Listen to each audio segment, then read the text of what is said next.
కూటమి ప్రభుత్వం తీసుకువచ్చిన ఉచిత ఇసుక విధానం ద్వారా నిర్మాణ రంగానికి ఎంతో ప్రోత్సాహకంగా ఉంటుందని, దాంతో ఎంతో కాలంగా ఉపాధి లేక ఇబ్బందులు పడుతున్న భవన నిర్మాణ కార్మికులకు ఉపాధి లభిస్తుందని క్రెడాయి జనరల్ సెక్రటరీ టేకి వెంకటరమణారావు పేర్కొన్నారు. కాకినాడ రామారావుపేటలో గల ధరణి కన్స్ట్రక్షన్స్ ఆఫీసులో ఇటీవల క్రెడాయి జనరల్ సెక్రటరీగా బాధ్యతలు స్వీకరించిన ధరణి కన్స్ట్రక్షన్స్ అధినేత టేకి వెంకటరమణారావును కార్యాలయ సిబ్బంది పుష్పగుచ్చం అందించి శుభాకాంక్షలు తెలిపారు.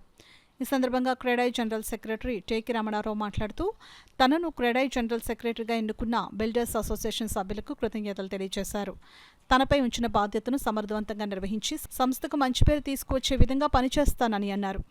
నన్ను జనరల్ సెక్రటరీగా మా బిల్డర్స్ అసోసియేషన్ అంతా కలిపి నన్ను జనరల్ సెక్రటరీగా ఎన్నుకోవడం జరిగిందండి.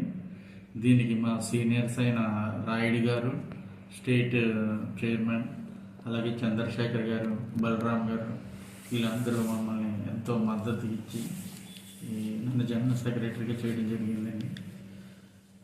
అలాగే మా బిల్డర్స్ అందరికీ నేను ఈ 2 years పీరియడ్లో ఏ విధమైన సమస్యలు ఉన్నా గవర్నమెంట్ నుంచి వచ్చే అన్ని జీవోస్ని కానీ రూల్స్ అన్నీ చెప్తూ వాళ్ళకి సహకరిస్తానండి.